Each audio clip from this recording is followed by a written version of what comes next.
My name is Effie Nikki, and we're going to talk about hemostasis disorders. Hi, my name is Effie Nikki, and we're going to talk about hemostasis disorders this lecture. This is pretty short. There's only a few slides here. Let's look at some of the disorders. So I did the last lecture when we talked about hemostasis, so you should know about clotting. We're going to talk about some of the disorders or things that can happen if clotting isn't working as it normally should, if that whole cascade event is out of whack. So we have here 3 different classifications of disorders of hemostasis. So the first one here is thromboembolic conditions. Pretty much you have undesirable clot formation. You don't have a broken blood vessel. You have no need to have clots being formed, but they're being formed anyway. The second category is bleeding disorders. You're going to have abnormalities in normal clot formation. So if something's wrong with the clotting factors, you can't normally clot if you have an injury. The last one here, disseminated intravascular coagulation. Ooh, that's a mouthful, right? This is a pretty interesting phenomenon where we see widespread clotting and severe bleeding at the same time. So let's move on to the next slide and first just talk about the thromboembolic conditions. I have 2 words highlighted here in red, thrombus and embolus. A thrombus is a clot. So again, in anatomy, we've got to come up with new words, right? We can't just say a clot, we've got to say a thrombus. So it's a clot that develops and persists in an unbroken blood vessel. So unbroken here is the key word. You don't have any damage, but you have a clot formed anyway. And what can happen? What happens if you have a clot that's out of control? You can block circulation. If you block circulation and blood flow, that can cause cell death, which can lead to tissue death. We're going to have problems. So one of the examples I have listed here is coronary thrombosis. We probably haven't talked about coronary blood flow, but they're talking about the heart, the blood that supplies your heart muscles so that they can contract. So what would happen if you had a clot that developed in a blood vessel that supplies blood to your heart? What does your blood supply? Oxygen, glucose. You need those 2 things to make ATP. You need ATP to have muscle contraction. So if you don't have blood flow, you have no oxygen, no glucose, no ATP, what's going to happen to your heart? It's not going to be able to contract. It's going to stop. And when your heart stops, we're in trouble, right? Okay, second category here, embolus. Most people, embolism is what it's called when it actually obstructs a blood vessel. So it is a thrombus. It is a clot, but it's a clot that's broken away from the endothelial lining of a blood vessel, and it's actually free-floating or traveling through your bloodstream. Once it gets to a location and blocks it, we call it an embolism. So I put 2 different types down here, a pulmonary embolism and a cerebral embolism. So let's say you have a clot and it travels to your lungs. So hopefully pulmonary, you know lungs. So pulmonary embolism, clot gets to your lungs. It blocks blood flow to your lungs. Blocks, what do we do with our lungs, right? We breathe in oxygen and we get rid of carbon dioxide, right? So if we can't get oxygen in, we can't get blood there, we can't get the blood to pick up the oxygen, we can't get the blood to drop off the carbon dioxide, we're going to have respiratory issues and be in respiratory distress. Cerebral embolism. This, you hopefully remember, cerebral is cerebrum, the largest right and left hemispheres of your brain.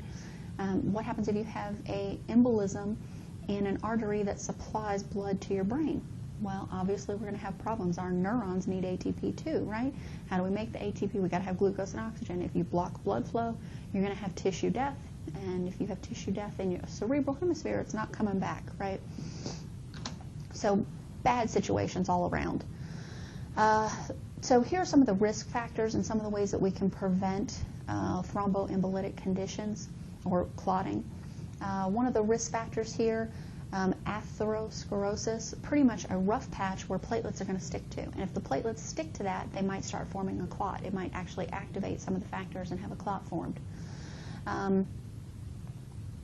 Or the platelets could just stack up inside the blood vessel and occlude blood from flowing or stop blood from flowing.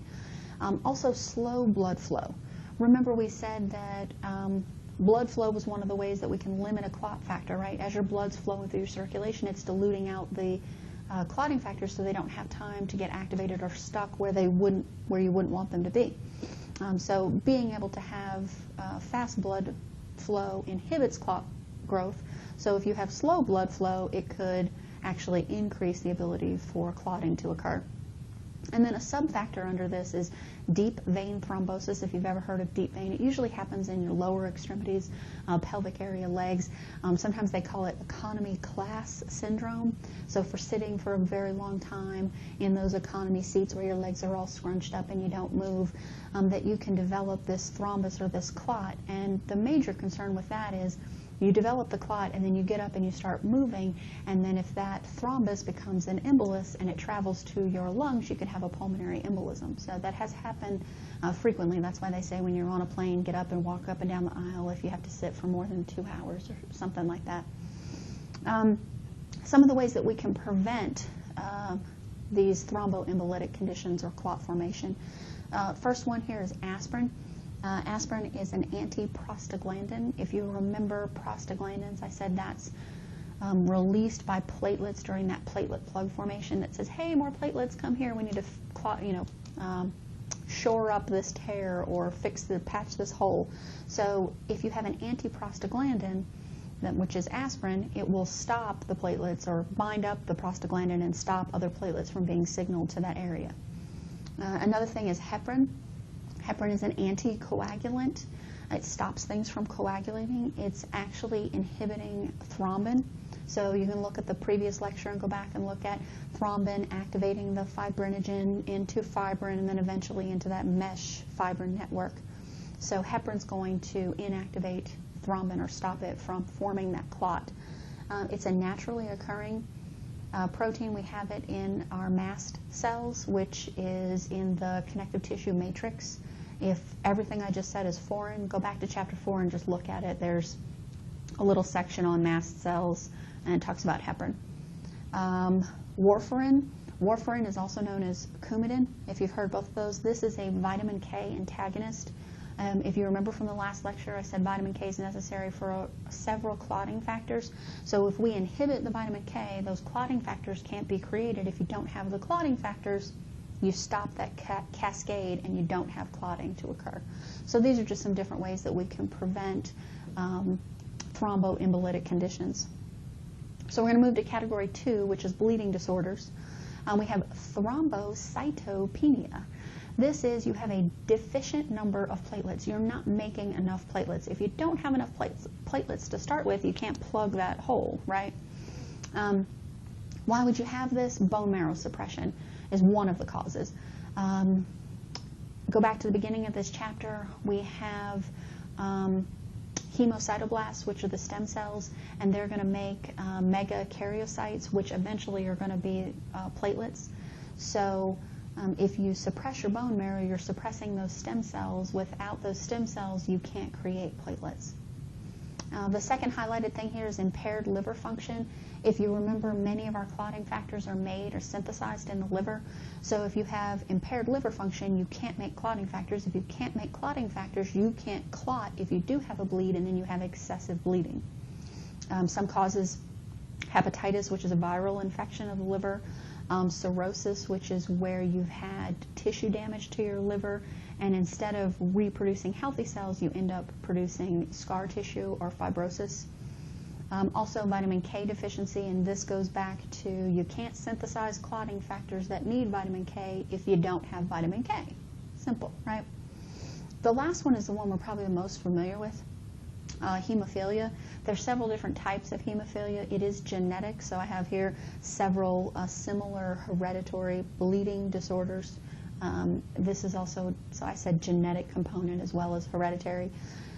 You're missing or deficient in some clotting factor. And I just want to make sure that we understand. Oh, pen doesn't do what I want it to do. There we go. We have a gene. Gene is in your DNA. This makes a protein. So when I say genetic, here's the gene for, I'm just going to make up factor 11. If you don't have the gene, you don't make factor 11. If you don't make factor 11, the cascade stops and you don't have clotting, so therefore you have excessive bleeding if you have any trauma. And remember, I said we have tiny little minor traumas all the time, right? Your capillaries are constantly being damaged a little bit, so you have to have the ability to clot those. So people with hemophilia, the slightest little injury can cause excessive bleeding and even result in death. Let's see if we can talk about this last one and be finished. This is the disseminated intravascular coagulation. This is really interesting. It's widespread clotting of intact blood vessels. So again, we have blood vessels that don't really have any damage, but we have widespread clotting. And then because we have clotting happening all over the place, we also will have severe bleeding in other areas because all the clotting factors are tied up, clotting all these other areas. It's common in pregnancy, massive tissue injury, septicemia, which is infections, incompatible blood transfusions. You can imagine coagulation. We probably haven't talked about blood types yet, but if you have incompatible blood transfusions, the blood's going to clump together. That's going to form clots. Also in some cancer patients, we'll see this DIC. I don't really have any information on treatment. I just wanted to mention it to you that it does occur, and you can see that it's a problem because we have widespread clotting and we also have bleeding, but all of our clotting factors are tied up in one area, so this excessive bleeding continues. Well, that's it. Hope you enjoyed this lecture, and I'll see you next lecture. Bye.